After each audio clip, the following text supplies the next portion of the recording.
On the 5th of March 1953, the Man of Steel died from a cerebral hemorrhage caused by a stroke. The man who had shaped the Soviet Union into an industrial powerhouse, and who had condemned millions to death to achieve this, left behind a bitter power struggle and a bloody legacy. In today's video, we will cover the disturbing life, death, and subsequent aftermath of Joseph Stalin. Stalin was born on the 6th of December 1878 in the Georgian town of Gori. He was given the name Joseph Stalin, but would later in life adopt the name Joseph Stalin, meaning Man of Steel. Stalin's father was a man named Vissarion. He was a cobbler, but was born of serf status. When Stalin was 10, his father's business failed, and he became a heavy drinker, and he would often beat Stalin. Stalin was then forced out of school by his father to work as a cobbler too, whilst Vissarion left the family to find work elsewhere. But Stalin's mother, Kiki, worked multiple jobs to keep the family afloat, and was a strict disciplinarian. At the age of 7, Stalin contracted smallpox, which left small pockmarks on his face, marking him for life. When he was 12, Stalin was hit by a horse-drawn cart, leaving him with a lifelong injury to his left arm. Following this, Stalin was sent to be trained as a priest. His initial good grades mattered little when Stalin was expelled from his seminary school in 1899 on account of his Marxist revolutionary leanings, and he was often caught with books that were banned by the religious school. But Stalin's political career began when he was 22.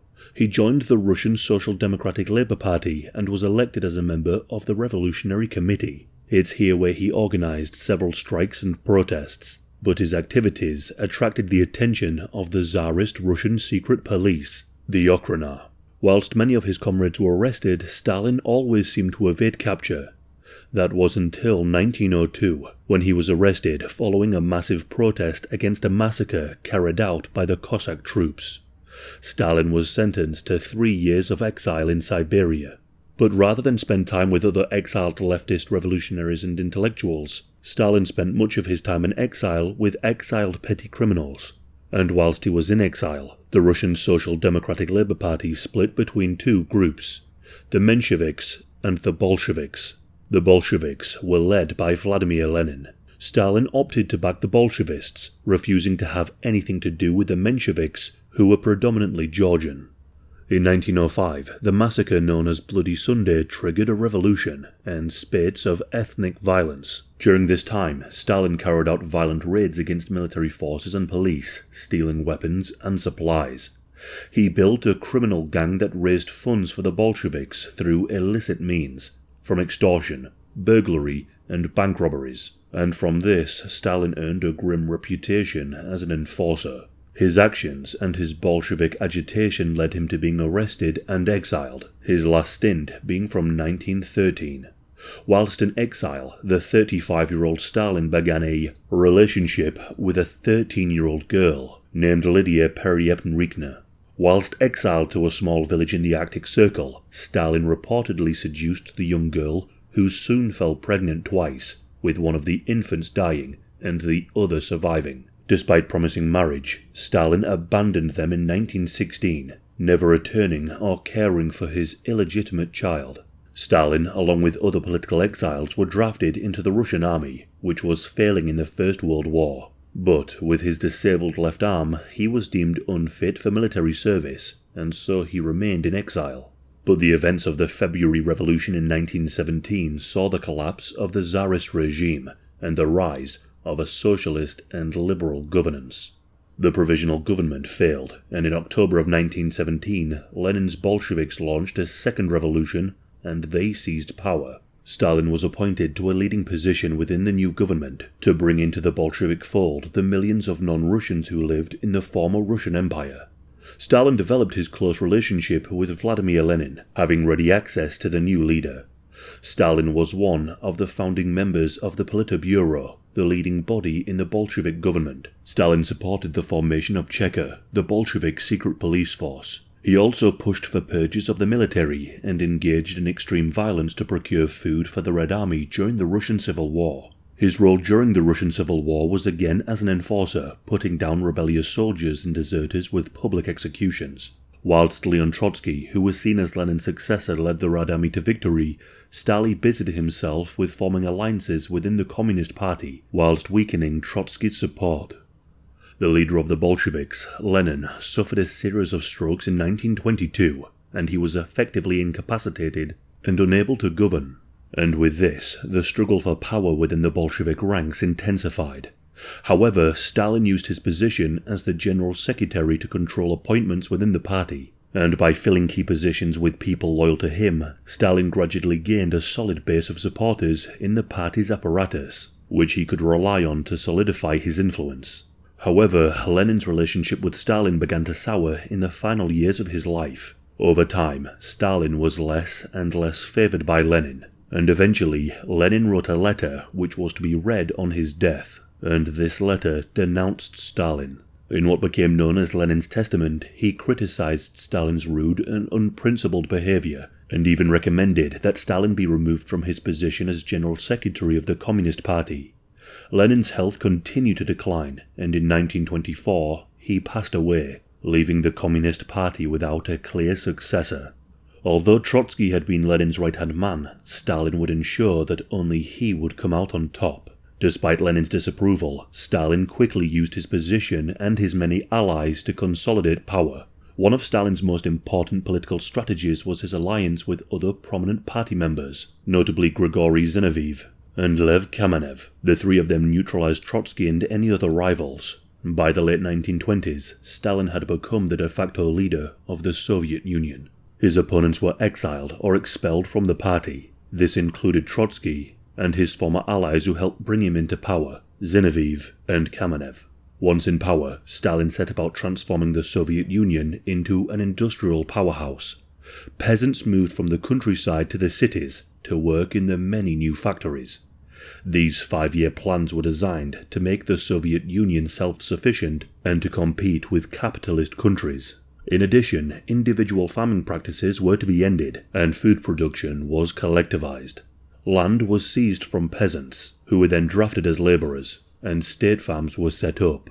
Those who refused to hand over their land were shipped to the various prison camps, usually in the far reaches of Siberia. In particular, Stalin sought to deal with the kulak class of peasants. Kulak was a term for the wealthy or productive farmers who were found in large numbers in the Soviet Union's breadbasket, Ukraine. Food production began to fall in the Soviet Union, but the workers in the cities were prioritized in receiving food. Grain was seized, leaving farm workers with little to no food. What followed was the Holodomor, one of the worst man-made famines. People began to starve, and they had to resort to eating bark, weeds, leather, worms, and most disturbing of all, people. During the Holodomor, cannibalism became not so uncommon, as the famine led to the deaths of anywhere from 7 to 10 million people. As many people opposed his sweeping changes and control, Stalin sought to affirm his position as undisputed ruler of the Soviet Union. The Great Terror was a series of brutal political purges that took place in the Soviet Union between 1936 and 1938. It saw countless arrests, executions, forced confessions, and a climate of fear and paranoia. Stalin claimed that many of the communists in the Soviet Union were plotting against him and planned to overthrow him. Stalin also believed that to maintain control, he had to take out any potential threats to his rule. The purge began with the trial and execution of prominent Bolshevik figures who were purported to be enemies of the people. This included Grigory and Lev, who had once been very close allies with Stalin. Such people were put through show trials, which were heavily scripted and staged. The conviction and the sentence were already decided before. The Great Terror continued, and the scope expanded to include ordinary citizens, intellectuals, and even the very bureaucrats who had worked under Stalin's leadership. Stalin even purged a large portion of the Red Army's leadership, fearing that military leaders might be plotting to overthrow him. This purging of military officers weakened the Red Army at a time when the country ought to be preparing for imminent war with Nazi Germany. The NKVD, the secret Soviet police, played a key role in carrying out these purges, often operating through mass arrests, surveillance, and even torture. Those arrested were frequently forced to confess to false charges of espionage, sabotage, and plotting against the state. Those found guilty would end up in the infamous gulags, which were forced labour camps of the worst kind. It is thought that anywhere from 600,000 to 1 million people were executed, and millions more were sent to the gulags, which was said to be a fate worse than death. In 1939, Stalin and Hitler signed the Nazi-Soviet Pact, a secret deal between the two countries. The two vehement enemies agreed to a 10-year truce, as well as agreeing to the division of Poland between the two countries. During this time, Stalin hoped to prepare the Soviet Union for war with Nazi Germany, the war which he knew was soon to come. In addition, he sought to expand his sphere of influence by taking over parts of Poland. This pact paved the way for the start of the Second World War, which would be Stalin's ultimate test. In June of 1941, Nazi Germany invaded the Soviet Union. Initially, Stalin was caught off guard. He refused to accept reports about the Nazi invasion, contributing to early defeats and an unprepared response to the attack. The early months of the war were disastrous for Stalin. Hitler's armies advanced deep into Soviet territory, threatening to collapse the Soviet state, all while carrying out ethnic cleansing and genocide. Hundreds of thousands of Soviet troops were encircled and captured, as Stalin and his inept commanders offered a stubborn, futile defense in places. Whilst the initial German invasion inflicted heavy losses on the Soviet Union, Stalin was far from defeated. At the Battle of Stalingrad, the German Sixth Army was defeated after almost 2 million casualties. Stalin mobilized around 34 million people against the German army, draining the Nazis of resources and fighting them with manpower that they simply couldn't match. Stalin then built an alliance with Great Britain and the USA, whose constant supplies of foods and material was vital in keeping the Red Army advancing. The Soviets then pushed west into Berlin, capturing the city in May of 1945. As many as 11 million Soviet troops died during the war, but the Soviet victory solidified the country and Stalin as major world players. By the end of the Second World War, Stalin was unquestionably the most powerful man in the Soviet Union, and even one of the most powerful men in the world. In Eastern Europe, Stalin was determined to expand his sphere of influence, ensuring that pro-Soviet communist governments would be in power in the region and allied with him. This policy was solidified through military occupation, political manipulation, and coercion. In countries such as Poland, Hungary, Czechoslovakia, and Romania, Soviet-backed communist governments were installed, and Stalin ensured that these nations would remain loyal to him. This expansionism alarmed the West and was a factor in the mistrust that defined the Cold War. One of Stalin's most significant actions in the Cold War was his response to the division of Germany. Following World War II, Germany was split into 4 occupied zones, controlled by the US, Britain, France, and the Soviet Union. The city of Berlin, which was located within the Soviet-controlled East too, was divided into 4 sectors. But Stalin refused to have any Western influence in East Berlin, and imposed a blockade in 1948 to cut off all land access to West Berlin, flying in supplies into the city for nearly a year and breaking the blockade. This led to Stalin becoming paranoid. Stalin's paranoia and suspicion of the West manifested in his increasing hostility towards the US and its allies. He believed that the capitalist West would eventually turn against the Soviet Union, and he sought to prepare for a potential conflict. Stalin viewed the US as an imperialist power, seeking to undermine communism and expand its influence worldwide. The ideological battle between capitalism and communism became the defining feature of the Cold War, with both sides fighting proxy wars and undermining one another, whilst avoiding direct conflict. In the early 1950s, Stalin's grip on power began to loosen as his health began to decline. His intense lifestyle, decades of purges, and the constant stress of governing took a toll on his health. Stalin's health had been declining for some time before his death, and by 1952 his doctors had noted signs of exhaustion, high blood pressure, and other serious health issues. However, Stalin refused to allow anyone to address these concerns, nor would he seek any medical treatment. His immense paranoia made him distrustful of doctors, and even those who attempted to intervene faced punishment. In January of 1953, Stalin ordered a purge of doctors accused of murdering leading Soviet officials. 9 doctors were arrested and were scheduled to face a trial which would have triggered the start of another great purge. But ironically, Stalin's ill health would put an end to this. On the evening of the 28th of February 1953, Stalin hosted a dinner with his closest associates, including senior members of the Soviet leadership. This was held at the Kunstever dacha, which was his private residence, hidden in the forest and guarded by hundreds of soldiers and anti-aircraft batteries. His home was a fortress with strict rules on how Stalin was not to be disturbed. In the early hours of the 1st of March, Stalin retired to his private quarters, where he reportedly suffered a stroke. It is not clear as to when he suffered the stroke, as no one entered his room until 11 a.m. There he was found, lying on the floor, paralyzed and unable to speak. His staff was alarmed by his condition, but Stalin's illness was kept a secret for several hours. The other Soviet leaders were cautious in handling the situation. They feared Stalin's wrath, even in his weakened state, and his closest associates hesitated to take immediate action. Nikita Khrushchev, Grigory Malenkov, and Lavrentiy Beria were involved in discussions about how to respond to Stalin's condition. It was only after Stalin remained unresponsive for a prolonged period of time that the decision was made to seek medical help. On the 2nd of March, doctors were finally summoned, but by then, there was nothing that could be done.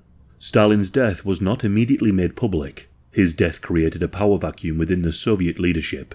For days, the Soviet Union was left in a state of uncertainty, with no clear plan for his succession. His inner circle, which had been complicit in Stalin's terror, was now scrambling for power. Khrushchev, Malenkov, and Beria scrambled for control. But ultimately, Khrushchev and Malenkov formed an alliance, took control, and executed Beria, who was the head of Stalin's secret police. In the wake of Stalin's death, the Soviet Union underwent a period of political uncertainty and reflection. The new leadership was quick to distance themselves from Stalin's worst policies, despite their complicity in the horrific purges. His death marked the end of an era, but his influence remained deeply entrenched in Soviet society. Under the leadership of Khrushchev, the process of de-Stalinization began.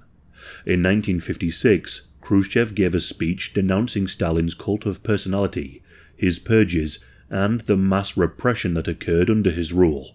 It signaled that the Soviet Union was ready to move on and not repeat the excesses of Stalin's oppressive regime. However, the full extent of Stalin's crimes would take decades to fully understand, as troves of documents remained hidden from view until the fall of the Soviet Union. Stalin's rule is a disturbing reminder as to the dangers of absolute power and the catastrophic effects it can have. Whilst Stalin's achievements in transforming the Soviet Union cannot be denied, so too must the human cost of his rule never be ignored. Millions of people were killed in the purges, the famines, and the forced labor camps, all serving the purpose of maintaining his control. Stalin's death marked the end of an era of Soviet internal slaughter, but the paranoia, subservience to the state, and the division in Europe would remain key features of the Soviet Union, in large part due to Joseph Stalin.